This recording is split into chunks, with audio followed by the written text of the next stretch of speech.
Bonjour à tous, c'est Jean-Luc Haut sur sa chaîne YouTube. Aujourd'hui, nous allons parler de l'évacuation de blessés par drone cargo en Ukraine, une première au monde.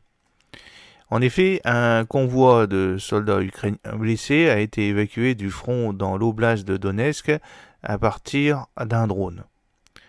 Selon The Economist, l'armée ukrainienne utiliserait d'imposants drones cargo pour évacuer du front certains de ces blessés. Ce serait une première au monde.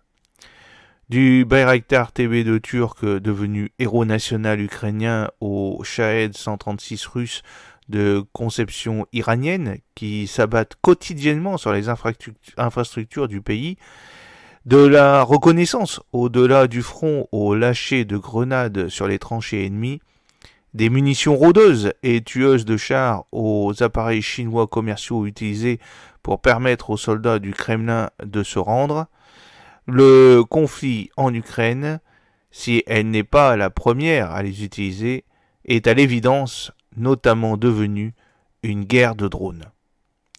Un usage, en revanche, semble totalement inédit dans l'histoire des guerres humaines, le transport des blessés sur le champ de bataille par drone. Au plus vite et au plus près des soldats blessés. C'est ainsi que le rapporte The Economist dans un article sur ce que la médecine de guerre apprend en terre ukrainienne. Les armées de Kiev utiliseraient de gros drones cargo pour évacuer certains de ces blessés du front.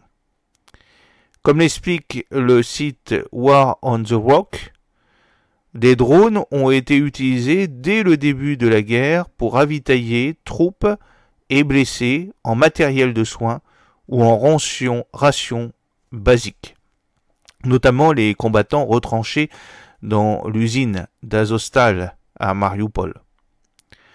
De ce côté, CBC rapportait dès mars 2022 qu'une firme canadienne nommée Dragonfly fournissait à Kiev de gros drones cargo pour des missions similaires de livraison.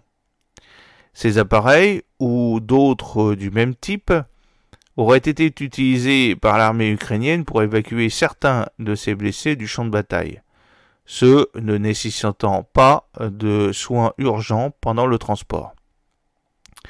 180 kg, 70 km et une logistique simplifiée.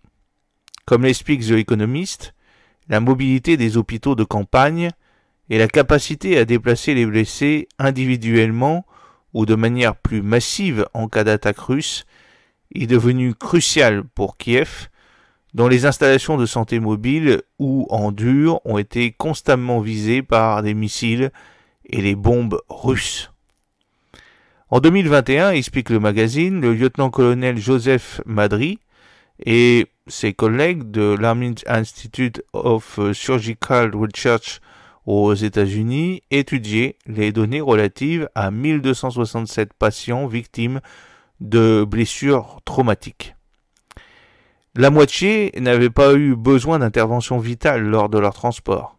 Madry et son équipe ont donc conclu que ces personnes auraient pu être évacuées via des drones, des appareils nécessitant une logistique bien moindre que les classiques hélicoptères médicalisés ou non.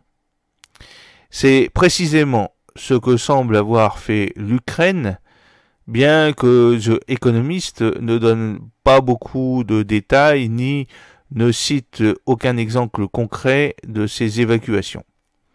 L'hebdomadaire avance ainsi que l'armée du pays a mis à profit certains de ses drones les plus importants, des cargos capables de transporter une charge de 180 kg sur une distance de 70 km pour extraire certains de ces blessés de la ligne de front.